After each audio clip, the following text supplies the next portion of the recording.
Isang mapagpalang araw po sa inyo, Faith Community Church, Bacoor.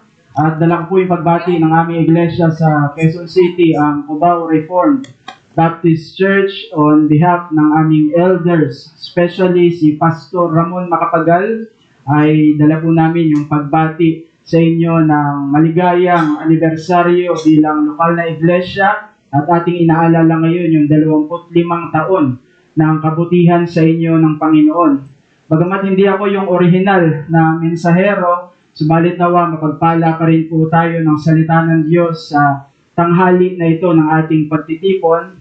At gayon din nais ko pong iparating na akin po ang pribilehiyo na makapagministeryo po sa inyo ng salita ng Diyos.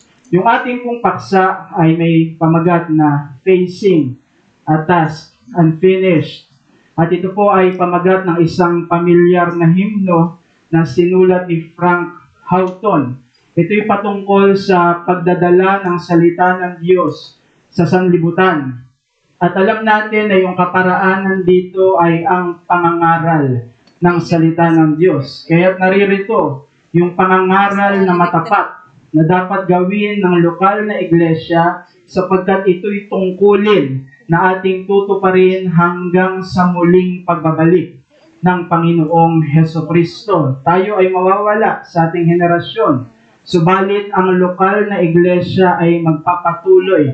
Kaya dapat ihanda ang susunod na henerasyon kahit ng inyong kongregasyon dito sa Bacoor para sa matapat na pangangaral ng salita ng Diyos. Pamilyar tayo sa binasang talata na isang seryosong paalala ni Apostol Pablo. Kaya nais ko pong sabihin, hindi maiiwasan na maging solemno yung ating pag-aaral ngayon ng salita ng Diyos sapagkat napakaseryoso ng mga bagay na sinasabi niya sa ating binasang talata. Kaya't mamaya ibalik na lang natin yung sigla ng ating pagdiriwang. So buksan po natin yung banal na kasulatan sa Bagong Tipan sa 2 Timoteo, Kabanata 4, binasa sa atin yung talata 1 hanggang talata 8, muli ko lamang babasahin yung talata 1 at 2 at tayo dumako sa talata 6 hanggang sa huling talata. So muli, 2 Timoteo, Kabanata 4, talata 1 hanggang 8, babasahin ko lamang yung ilang mga bahagi. Sa harapan ng Diyos at ni Kristo Jesus, na siyang hatol sa mga buhay at sa mga patay, at sa pamamagitan ng kanyang pagpapakita at sa kanyang kaharian, ay inaatasan kita. Ipangaral mo ang salita. Magsikap ka sa kapanahunan at sa di kapanahunan. Magtuwid ka, manaway ka, mangaral ka na may buong pagtitiyaga at pagtuturo. Tungkol sa akin, ako'y ibinuhos na tulad ng inuming handog, at ang panahon ng aking pagpanaw ay dumating na. Nakipaglaban ako ng mabuti, na pakikipaglaban, natapos ko na ang aking takbuhin, iningatan ko ang pananampalataya. Kaya't mula ngayon ay nakalaan na sa akin ang putong ng katwiran na ibibigay sa akin ng Panginoon na tapat na hukom sa araw na iyon, at hindi lamang sa akin, kundi sa lahat din naman na naghangad sa kanyang pagpapakita.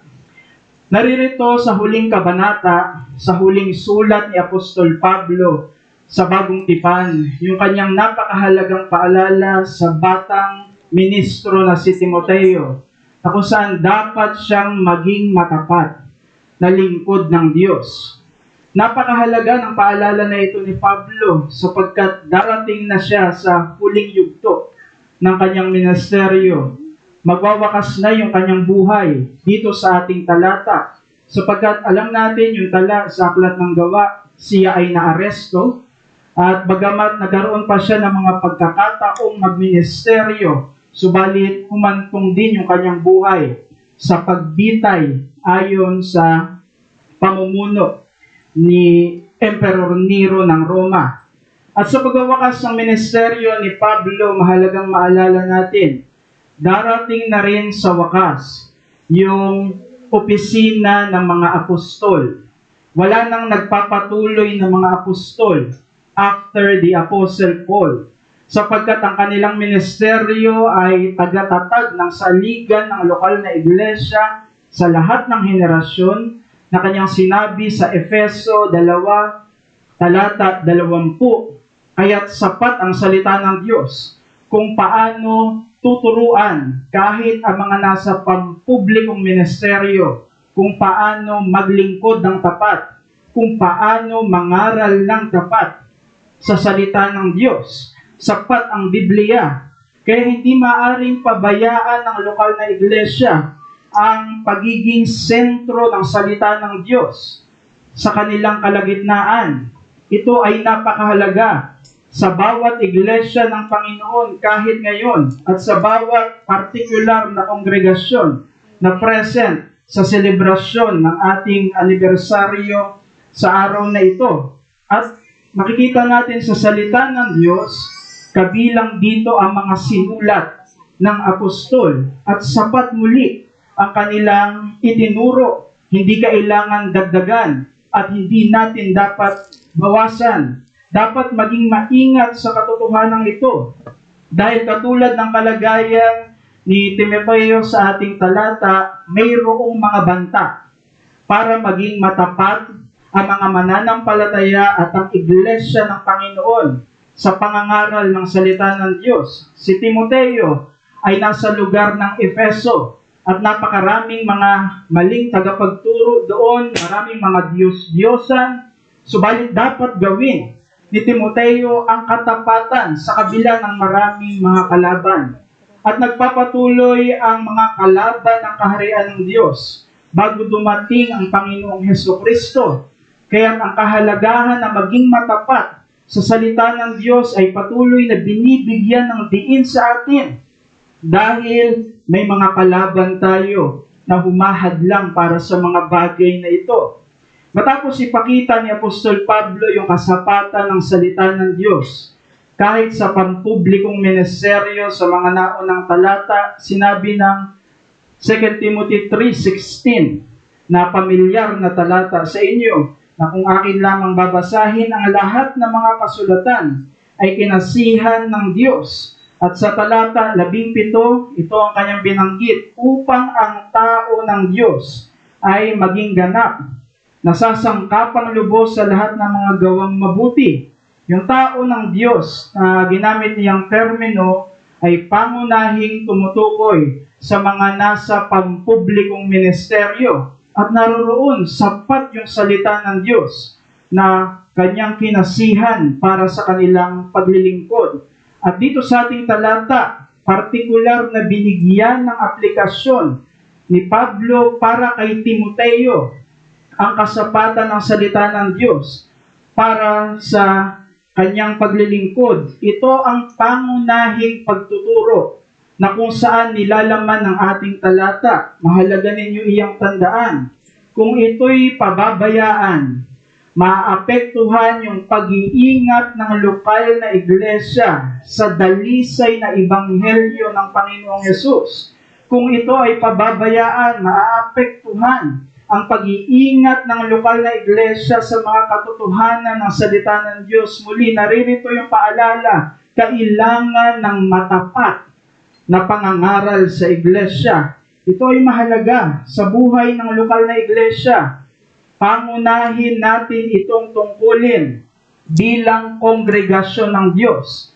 At napakahalaga ng tungkulin na ito sa pag-iingat ng katotohanan ng Diyos. Kaya pinapaalala ko sa inyo yung mensahe. Ang iglesia ay may ministeryo na humaharap sa hindi pa tapos na gawain ng matapat na pangangaral ng salita. Minsan pa, ang iglesia ay may ministeryo na humaharap sa hindi pa tapos na gawain ng matapat na pangangaral ng salita. Iyan yung gusto kong maunawaan natin sa kabuuan ng ating talata, sapagkat tandaan natin sa bahaging ito, ang pangunahing utos na binigay ni Apostol Pablo ay mula sa mga salita. Ipangaral mo ang salita.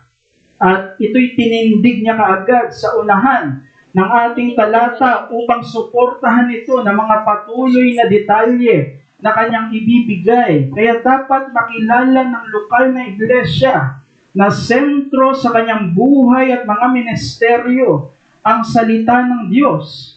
At partikular dito ang matapat na pangangaral at anumang kompromiso sa bagay na ito ay hindi mapagtatakpan ng anumang katapatan kahit sa mga ibang bagay na ating ginagawa. Ganun kahalaga yung ating pinag-uusapan.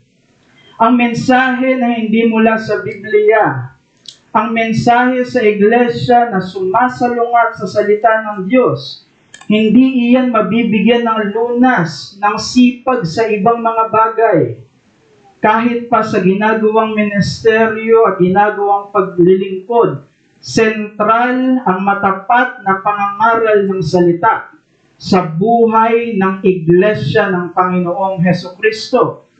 Tunay na sa iglesia sa kasalukuyan at sa mga nakalipas, tandaan natin, ang pangunahing tanda ng kongregasyon ng Diyos ay matapat na pangangaral at pagtuturo ng Ebanghelyo at ng salita ng Diyos. Ayan yung pangunahing marka. Kapag sinabi mong iglesia, ay meron siyang tanda at katangian ng matapat na pangangaral at pagtuturo. Iyan ang iglesia ng Diyos. At ating tandaan muli, katulad ng aking binanggit, magwawakas ang ating buhay hanggang hindi pa bumabalik ang Panginoong Hesukristo. Subalit ang iglesia ay magpapatuloy hanggang sa susunod na henerasyon. Kaya dapat ihanda natin sa ating panahon ang mga darating na mga mananampalataya na susunod sa atin na manatili sa prioridad ng salita ng Diyos, sa matapat na pangangaral ng salita ng Diyos na kanilang gagawin sa kanilang panahon. Kaya dito sa ating talata, marami tayong pwedeng tingnan, subalit gusto kong pansinin natin yung sinabi ni Pablo na mayroong kinalaman sa hindi pa natatapos na gawain ng lokal na iglesia ang matapat na pangangaral sapagkat napakahalaga nito para sa atin. Tingnan natin ito sa dalawang buod. Ang una, mga apostolikong katuruan tungkol sa tapat na pangangaral. Tingnan natin yung unang puntos na yan, or apostolic teachings for faithful proclamation. Sapagkat naririto, may mga sinasabi si Pablo kung paano gagawin ang matapat na pangangaral ng salita na dapat tuparin ng batang si Timoteo. Yan yung makikita natin sa talata 1 hanggang talata 5. Mismong direktang mga description ni Apostol Pablo. Paano mailalarawan ng tapat na pangangaral? Pinakita niya diyan. Mayroong katangian ang matapat na pangangaral. Sinabi ni Pablo, kung babalikan natin yung ating talata, magsikap ka. Iyan ang sinabi niya kay Timoteo sa mga bagay nito. Meron dapat paghandaan ang tapat na pangangaral. Sapagkat muli, kung babalikan natin ang ating talata, may panahon na hindi nila matitiis ang wastong aral. May paghahanda ang matapat na pangangaral. At may dapat na gawin para sa tapat na pangangaral. Muli, balikan natin yung ating talata. Sinabi ni Pablo, magtiis ka ng mga kahirapan. Ganapin mong lubos ang iyong ministeryo. Sapagkat ang pangangaral ng salita na nagpapatuloy sa katapatan ay dapat tuparin ayon lamang sa otoridad ng sinabi ng Diyos. Ayan yung matapat na pangangaral ng salita ng Diyos. Haharap sa hukuman ng Diyos upang ipagsulit kahit yung ministeryo na may kaugnayan sa kanyang salita.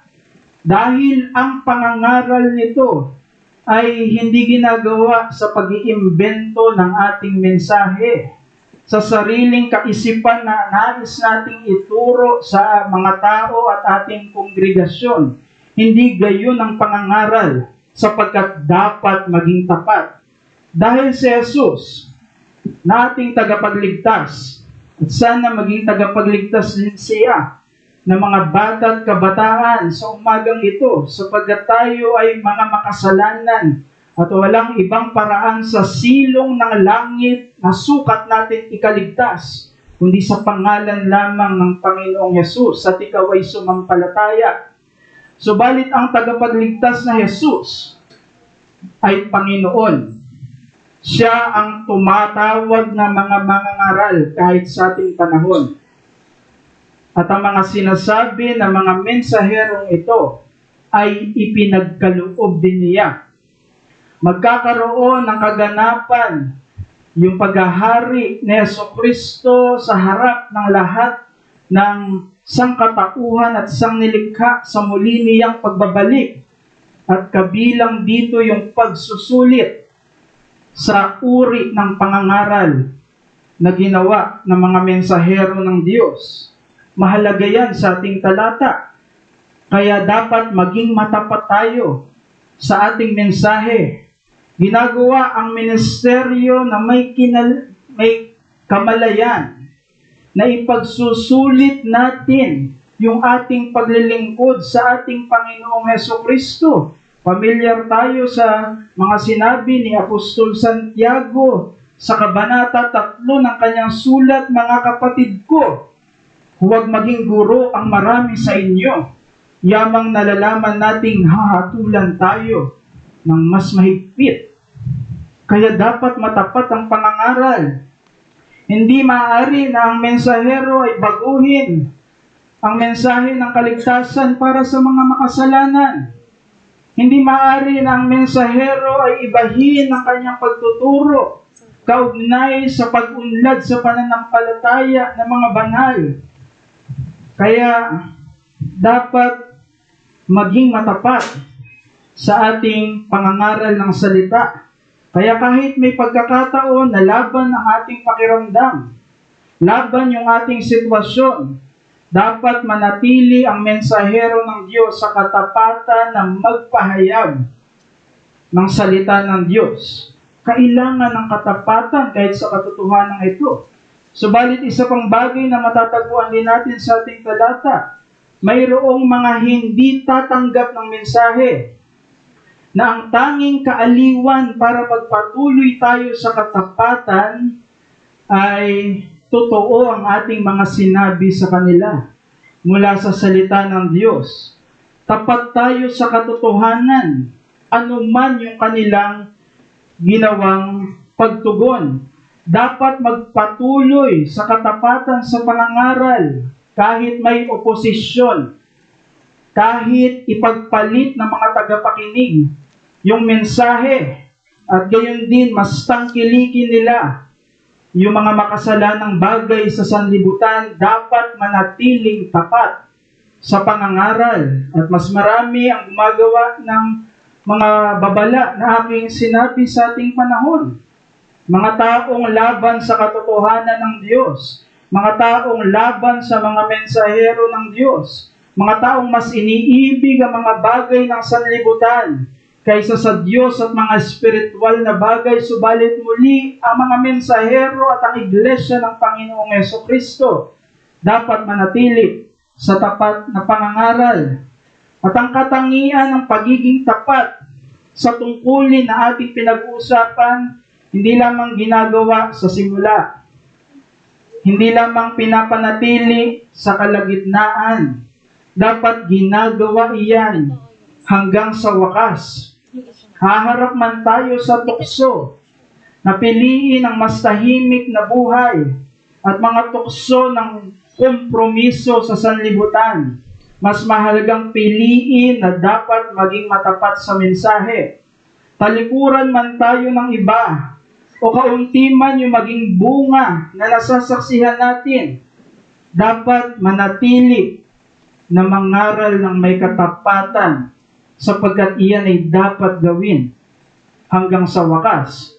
Alam niyo po, sa proseso ng pagkakaroon ng legal na tseke, kahit mayroong pera sa bangko, kahit tama yung halaga na nakalagay sa tseke, at tama yung mga pangalan na naka-indicate dito, subalit kung walang otoridad na nagmamay-ari ng account, alam natin yung mangyayari. Tatalbog yung tseke kapag walang pirma niya. Kung sa transaksyon na nangyayari sa sanlibutan, kailangan ng otoridad sa mas higit na tungkulin ng pangangaral ng salita ng Diyos. Ang ginagawa ng mga mensahero, ang mga sinasabi ng mensahero ay dapat nasa ilalim lamang ng otoridad ng Panginoon. Kaya laging bantayan ninyo bilang kongregasyon ang pananatili sa prioridad sa matapat na pangangaral sa inyong iglesia. Iyan ang inyong dapat gawin. Sa mga talata na ating pinag-uusapan, maraming mga nagsasabing sila ay iglesia kahit sa ating panahon. Subalit hindi nila taglay yung katotohanan. Maraming mga nagsasabing iglesia kahit sa ating panahon. Hindi sa kanila sentro ang pangangaral ng salita ng Diyos. May mga ganyan at hindi dapat kayo mahulog sa gayong uri ng mga deskripsyon. Sinasantabi ng ibang mga kongregasyon yung pangangaral sapagkat para sa kanila mas mahalaga yung musika, mas mahalaga yung pakikisama at iba pa. May mga tamang lugar sa mga bagay na ito. Hindi ito masama. Subalit tandaan natin ayon sa Biblia, nakatungtong ang mga bagay na ito sa matapat na pangangaral ng salita ng Diyos. Hindi sila kapalit, hindi sila kapantay. Sila ay katuwang para maging sentro sa iglesia ang matapat na pangangaral. Halimbawa, sa pagsamba, tayo ay umaawit ng mga papuri para ihanda ang kapulungan sa sentro ng pagsamba. At iyan ay walang iba kundi ang pangangaral ng salita ng Diyos na ang Diyos mismo ang magsasalita sa pagsamba. Iyan ang kanyang ginagawa. Kaya the Second Helvetic Confession of Faith, sinabi, the faithful preaching ng salita ng Diyos is the Word of God. Yan ang sentro sa pagsamba. At gayon din sa pakikisama sa isa't isa. Umuunlad tayo sa tamang pakikipag-ugnayan bilang magkakapatid. Nilalabanan natin yung mga maling katangian sa ating pakikipag-ugnayan bilang mananampalataya. At ginagamit dito ng Diyos for our maturity is the Word of God. Kaya nakatungtong ang mga ito sa sentro sa iglesia, salita ng Diyos at ang pangangaral nito. Kaya mga nasa pampublikong ministeryo ay lubos na binibigay ang kanilang mga sarili para matapat na maipangaral ang salita ng Diyos. Kahit pa humingi ito ng sakripisyo sa mga nasa pampublikong ministeryo, gagawin namin ang aming tungkulin ng may katapatan sapagkat napakahalaga ng gawain ng pangangaral ng salita ng Diyos. Napakahalaga ng resulta ng pangangaral ng salita ng Diyos. Kaya ang tamang tugon sa ganitong paglilingkod, katapatan. Iyan ang tamang karakter ng tunay na pangangaral. Subalit gusto ko rin ipaalala sa bawat isa sa atin na mas nakararami, kung nakikinabang tayo sa matapat na pangangaral ng salita ng Diyos, mahalaga yung pagbibigay natin ng ating suporta sa tungkulin na ito ng iglesia. Hindi maaari na ikaw ay membro ng lokal na iglesia at ikaw ay lumiliban sa mga pangangaral ng salita ng Diyos. Muli, pinag-uusapan natin, prioridad ang pangangaral sa buhay ng lokal na iglesia. Hindi maaari na hindi mo pinapanalangin ang mga ministeryo ng salita ng Diyos upang dalhin ang banal na kasulitan sa pandinig ng mga makasalanan para sa kaligtasan at ng mga katotohanan na magdudulot sa mga mananampalataya na umunlad sa karunungan at biyaya ng Panginoong Hesukristo. At dapat nating gawin yung mga practical na suporta kahit pa yung pagbibigay ng pananalapi sapagkat ginagawa natin iyan hindi para sa tao, kundi para sa Diyos na nagsabi na suportahan ang gawain ng pangangaral ng Kanyang salita. Kung pababayaan natin yung tamang pagsuporta sa pangangaral ng salita ng Diyos, yung mga iniisip natin na kritisismo sa pampublikong ministeryo, subalit wala tayong tamang aplikasyon, nakalulungkot, at gusto kong ipaalam sa inyo, magdudulot iyan sa atin ng kawalan ng pagkilala kahit sa matapat na ministeryo ng salita ng Diyos. Kaya wag nating pabayaan kahit mga tagapakinig tayo sa pagsuporta na dapat nating gawin para ang ating iglesia ay matapat na mangaral ng salita ng Diyos. Si Martin Lloyd-Jones ay kilala bilang isa sa pinakamahalagang boses ng ika-20 siglo para sa reformasyon. Matapos yung kanyang desisyon na iwan niya yung larangan ng medisina na kanyang profesyon.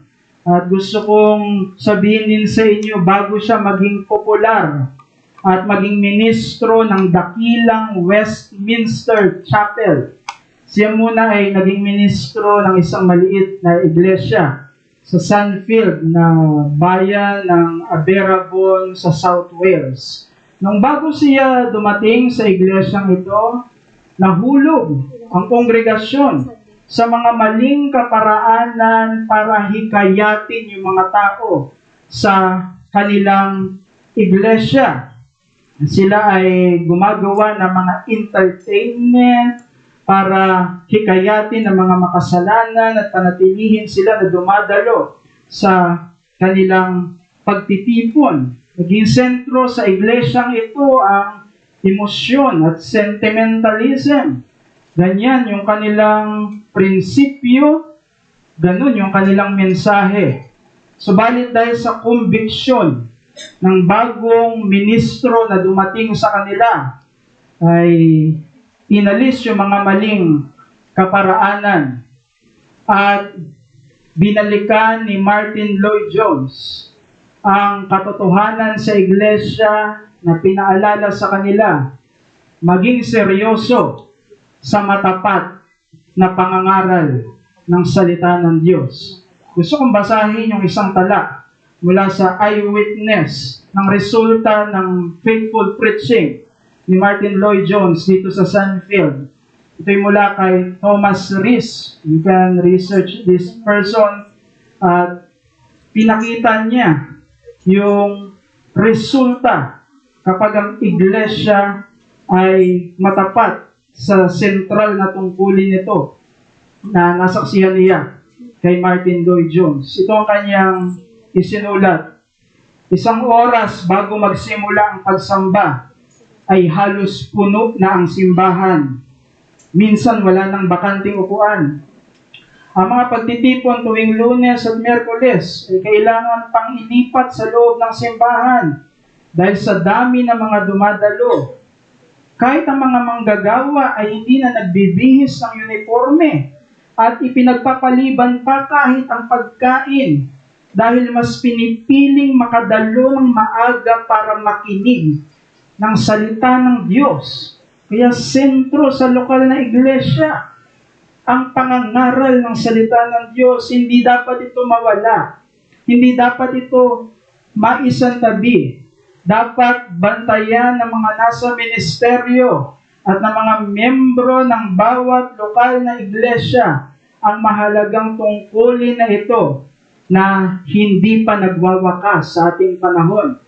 Paalala iyan. Subalit isa pang mahalagang katotohanan dito sa ating talata, hindi lamang apostolikong pagtuturo para sa matapat na pangangaral, napakahalaga din ng apostolikong halimbawa para sa tapat na pangangaral. Apostolic example or pattern for faithful preaching. Dahil sa napakahalaga ng tapat na pangangaral, mismong ipinakilala ni Pablo ang kanyang personal na aplikasyon para dito. Kapansin-pansin sa talata 6 hanggang 8, yung pronoun na personal sa kanya, binabanggit sa ating talata, tungkol sa akin. Sapagkat naririto yung kanyang halimbawa na dapat din nating tularan sa ating panahon sa sentral na tungkulin ng pangangaral ng salita. Ang mga detalye na ginamit ni Pablo sa huling bahagi ng ating talata ay nagbibigay ng mga pangkasalukuyan na katangian niya para sa pangangaral ng tapat. Sa kanyang panahon, kanyang sinabi, nakipaglaban ako, natapos ko na, iningatan ko. Iyon yung kalagayan ni Pablo sa tapat na pangangaral. Subalit hindi lamang pangkasalukuyan yung kanyang sinabi. May sinabi siyang panghinaharap. Sapagkat binanggit niya dito, may putong ng katwiran na ibibigay sa akin ng Panginoon. Ito ay tumutukoy sa kaganapan ng kaligtasan. Sapagkat kapansin-pansin na ibinilang diyan ni Pablo yung lahat ng nananabik sa muling pagpapakita ng Panginoong Hesukristo. Mayroong darating na kamatayan kay Apostol Pablo, ito'y trahedya sa mata ng sanlibutan sa ilalim ng masamang pamumuno ng diktador na si Nero. Subalit naririto ang mas higit niyang hinaharap na kabaliktaran. Dahil ang Diyos mismo na tapat na hukom ay igagawad sa Kanya ang ganap na kaligtasan na mula lamang sa Panginoong Hesukristo. Kaya kapansin-pansin dito, dapat tahakin natin ang matapat na pangangaral ng salita ng Diyos. Kahit sa ating panahon, mga kapatid at mga kapatirang iglesia, sa umagang ito o sa tanghaling ito, ang pangangaral ng salita na nagpapatuloy sa katapatan ay may direktang epekto sa personal na buhay ng mga may kaligtasan. Iyon yung dapat na marka kung prioridad natin ang tapat na pangangaral sa iglesia. Kahit ang mga mensahero ay dapat apektado ang kanilang buhay sa kanilang pinapangaral na katotohanan. Hindi ba si Pablo yung ating pinag-uusapan at sinasabi niya yung personal niyang buhay dahil sa kanyang ministeryo? Hindi maaari na nagsasaway tayo ng kasalanan at may tinatago tayong kompromiso. Hindi maaari na tinatawag natin yung iba sa pagsunod pero tayo ay hindi tama sa paningin ng Panginoon. Iyan ay pagpapaibabaw na paglilingkod. Sapagkat kung prioridad ang pangangaral kahit sa mga nasa pampublikong ministeryo, sila mismo ay may pagtupad dito. Subalit ang salita ng Diyos na sumasaklaw sa mensahero ay parehong salita na may otoridad sa bawat tagapakinig. Hindi ako narito para magpatawa sa inyo o magbigay ng mga emosyonal na mensahe. Naririto ako para ihayag yung salita ng Diyos. I rest my case sa pagsisikap ko na maging matapat na dalhin ito sa inyo. Iyon lamang yung aking tungkulin sa aking ginagawa. Ang katotohanan na tapat na ipinapangaral, tumatawag ito sa atin ng katapatan. At paano iyan nasusubok? Kapag may mga hadlang, kapag may mga paghihirap, dahil katotohanan ng salita ng Diyos yung ating nalalaman, regardless of our situation, dapat nagsisikap tayo na tuparin ito ng tapat. Kahit pa may banta sa mga buhay na hindi natin maiiwasan. Iyan yung kalagayan ni Pablo. May mga persecution, may mga panganib na may iwasan sa tamang pamamaraan. Pero sa providensya ng Diyos, kung ito ay hindi natin may iwasan, mga kapatid, mga kapatirang iglesia, manatili tayong tapat. Tulad ni Pablo na inilarawan yung kanyang ministeryo na isang inuming handog. At ito ay ritual na pamilyar sa mga Hudyo. Ginagawa nila ito sa mga layunin ng kanilang araw-araw na sakripisyo. Subalit sa ganitong uri ng ritual, mahalagang pansinin. Ginagawa yung handog ng inumin kasama ang hayop na isinakripisyo. Sapagkat para kay Pablo, ang natapos na ginawa ng Panginoong Hesukristo sa krus, ang siyang itinuturong kaganapan ng lahat ng mga sakripisyo sa altar, templo, sa lumang tipan. At kung nagsakripisyo ang Panginoong Hesukristo, kung kinakailangan, dapat magsakripisyo tayo para dalhin yung kanyang mensahe sa sanlibutan. At dito maging babala sa atin. Sapagkat even in our generation, sa halip na tapat na buhay sa Diyos bilang tamang patotoo, ay marami ang naging mga sirang patotoo sa kanilang buhay pananampalataya. May mga tagapakinig na sirang patotoo. May mga nasa pampublikong ministeryo na sirang patotoo na nagdiskwalipika sa kanila sa ministeryo. May realidad ng pakikibaka upang matapos nating mabuti yung takbuhin natin sa pananampalataya.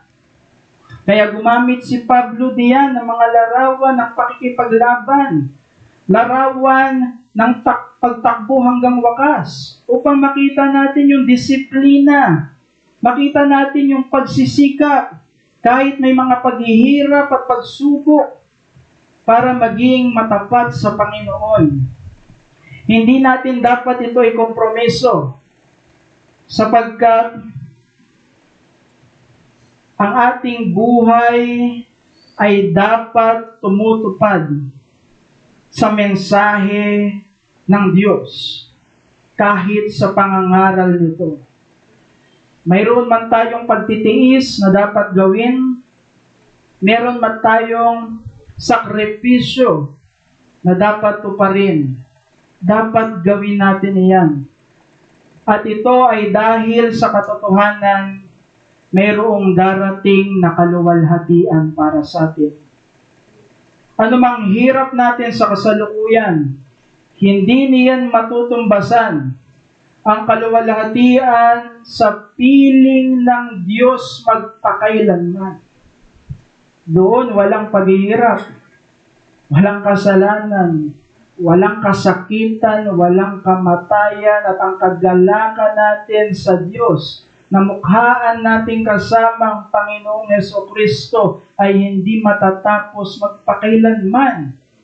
Kaya tayo ay nagiging tapat sa buhay pananampalataya at kahit sa tungkulin na ating pinag-uusapan sa lokal na iglesia ng tapat na pangangaral. Kung may nagwawagi sa kompetisyon at kaya nilang tiisin ang lahat ng paghahanda, may tiyak na pagwawagi upang tanggapin natin ang kaganapan ng ating kaligtasan, kaya't huwag nating panghinayangan yung mga dapat nating talikuran sa sanlibutan.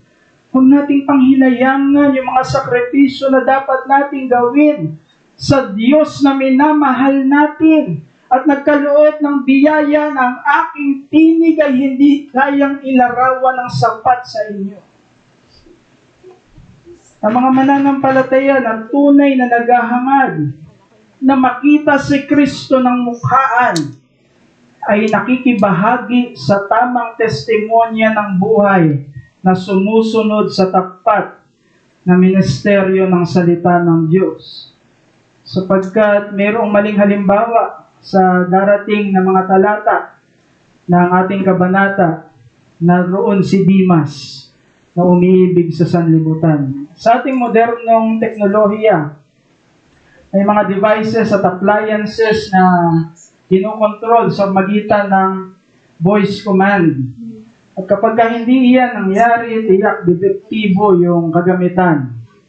Sapagkat dapat sundin ng mga kagamitang voice command yung boses na nakalapat sa kanilang sistema. So, sa kagamitan pa lamang, may boses na dapat sundin. Sa mas higit na boses ng Diyos na napapakinggan sa matapat na pangangaral ng kanyang salita, hindi nararapat yung buhay na sumasalungat dito. Hindi binabaliwala ang tapat na pangangaral ng salita. Hindi tinatalikuran ang pagsunod sa tapat na pangangaral ng salita. Kaya ipakita natin ang prioridad sa matapat na pangangaral sa magitan ng buhay na inaangkop sa ministeryo ng salita ng Diyos. Sana sa pagpapaliwanag ko sa inyo sa mga nagdaang mga minuto, naging malinaw sa inyo yung tungkulin ng matapat na pangangaral. At maaari mong gawin, naniniwala ako diyan, pastor. Maaari mo ring sabihin na tunay nga na prioridad ang pangangaral sa isang lokal na iglesia.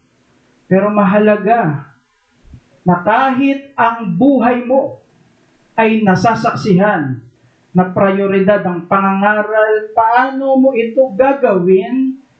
Tuparin mo ang pangangaral ng salita ng Diyos. Iyan yung kukumpleto upang masaksihan sa atin ang prioridad talaga sa salita ng Diyos. Huwag nawa na may nananatili sa atin na sumasalungat sa salita ng Diyos. Huwag nawa na mayroon sa atin na bumabaliwala ng salita ng Diyos mula sa tagapangaral at sa lahat ng mga tagapakinig. Dapat magpatuloy tayo sa pakikibaka sa kasalanan, pakikibaka laban sa mga hadlang ng matapat na buhay ayon sa pangangaral ng salita ng Diyos. Kasi yung mga tagapangaral dapat halimbawa sa kanilang mensahe. Yung mga tagapakinig dapat tagapagtupad ng salita ng Diyos.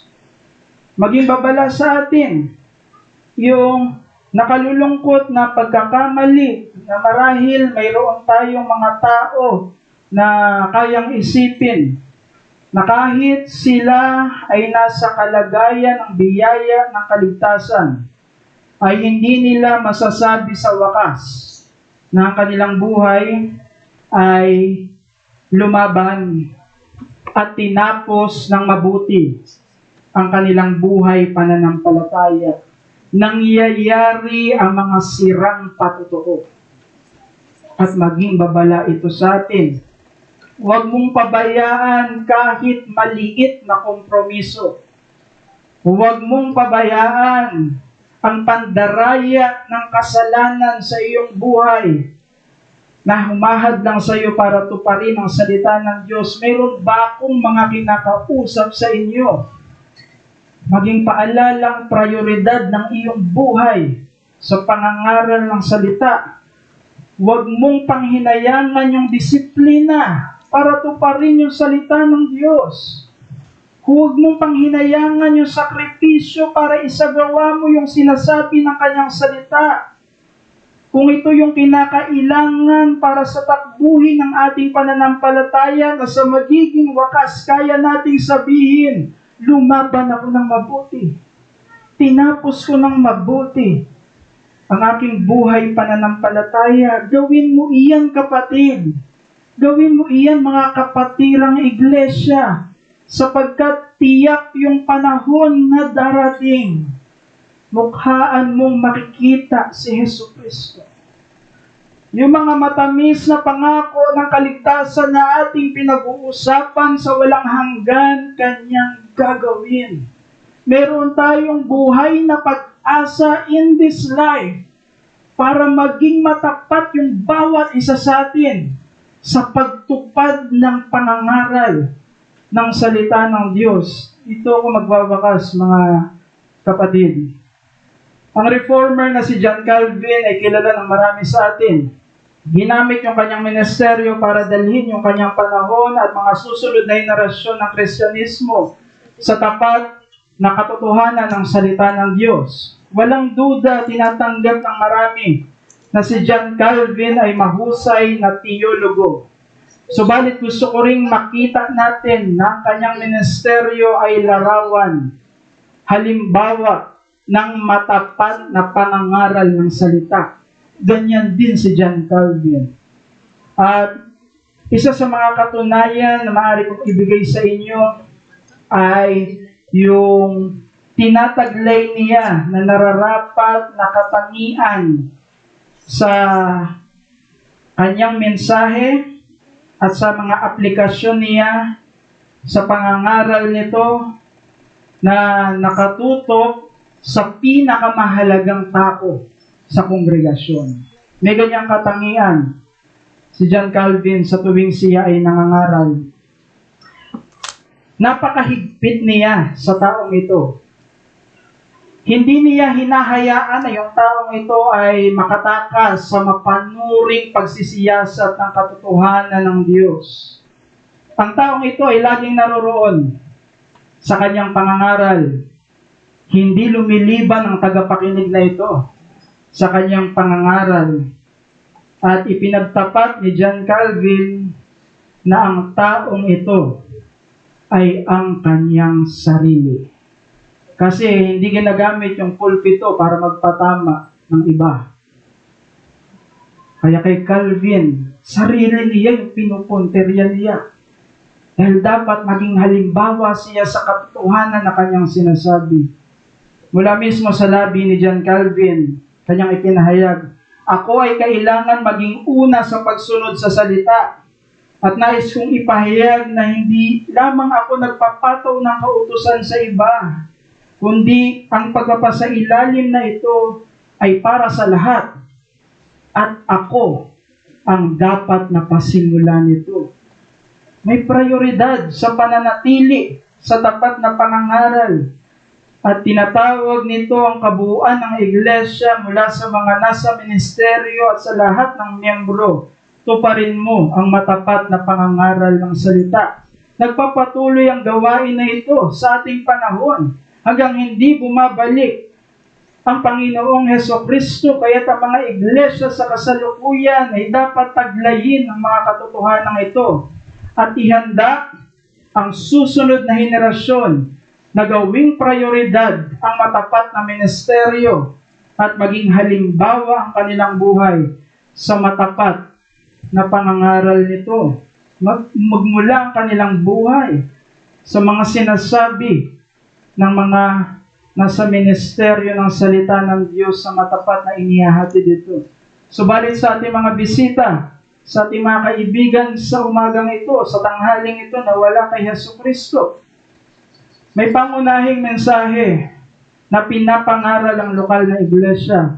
At ito ay ang mensahe para sa kaligtasan. Dahil hindi ka dapat manatili sa buhay na baliwala sa iyong Diyos. Hindi ka dapat manatili sa buhay na baliwala sa iyo ang salita ng Diyos. Tayo ay mga makasalanan at mayroong babala ng darating na walang hanggang parusa. Huwag kang mauwi sa pagtanggi sa babala na yan. Dahil ang ganyang tugon ay walang karunungan. Dahil kahit hindi ka maniwala sa katotohanan ito, tiyak na mangyayari ang parusang walang hanggan.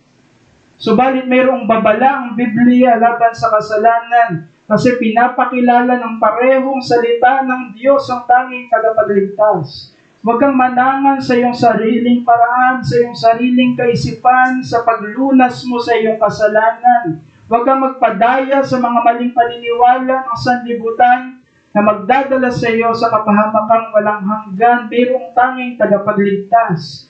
At siya ay si Hesukristo na napako sa krus ng Kalbaryo at muling nabuhay. Kaibigan, tumugon ka sa Kanya ng pagsisisi sa iyong kasalanan at pananampalataya sa Panginoong Hesukristo sapagkat naririto sa ating talata mayroong karakter na si Pablo At ang kanyang hinaharap ayon sa ating nabasa ay hindi parusang walang hanggan, kundi kaluwalhati ang walang hanggan, sapagkat ang tagapagligtas niya ay si Jesucristo na maging kabilang ka sa tunay na kaligtasan ito na mula lamang sa Panginoong Jesucristo. Samahan niyo po ako manalangin. Dakilang Diyos sa aming Ama na nasa langit, nagpapasalamat kami sa paalala ng iyong mga salita, sa napakahalagang tungkulin ng lokal na iglesia na maging matapat sa pangangaral ng iyong mga salita, sapagkat sa pamamagitan nito, aming naiingatan ang Ebanghelyo ng Panginoong Jesucristo sa aming kongregasyon at ang iyong mga katotohanan na kailangan para sa mas maunlad na buhay pananampalataya ng mga tunay na mananampalataya sa lokal na iglesia. Kaya maraming salamat, Panginoon, sa mga paalala na mula sa pagtuturo ni Apostol Pablo, mula sa kanyang halimbawa, upang tunay nga na gawing prioridad ng mga iglesia sa kasalukuyan ng tapat na pangangaral at ang kanilang buhay ay maging uri ng halimbawa na nasasaksihang sumusunod sa matapat na pangangaral ng iyong salita. Ang biyaya mo, Panginoon, ay sumaamin upang tulungan ang bawat isa sa mga obligasyon na ito at gayon din ang biyaya mo ay sumaamin bilang mga lokal na iglesia para mangyari talaga sa amin ang mga napapakinggan naming katotohanan upang maihanda ang iyong mga iglesia hanggang sa bumalik ang Panginoong Jesucristo na tunay nga na tapat na ipangaral ang iyong mga katotohanan upang magligtas ka ng maraming mga makasalanan at patuloy mong itatag ang pananampalataya ng iyong mga banal. Kaya dalangin namin, Panginoon, ang iyong kapurihan sa mga katotohanan ito at patuloy mo kaming tulungan na talagang ipagdiwang ang iyong kabutihan sa Iglesia ng Faith Community Church na ngayon ay nasa ika-25 na kanilang anibersaryo. Tinataas namin sa iyo mga bagay na ito at tugunin mo kami upang luwalhatiin lamang ang iyong dakila at banal na pangalan. Kami dumadalangin sa pangalan ng Panginoong Jesucristo. Amen.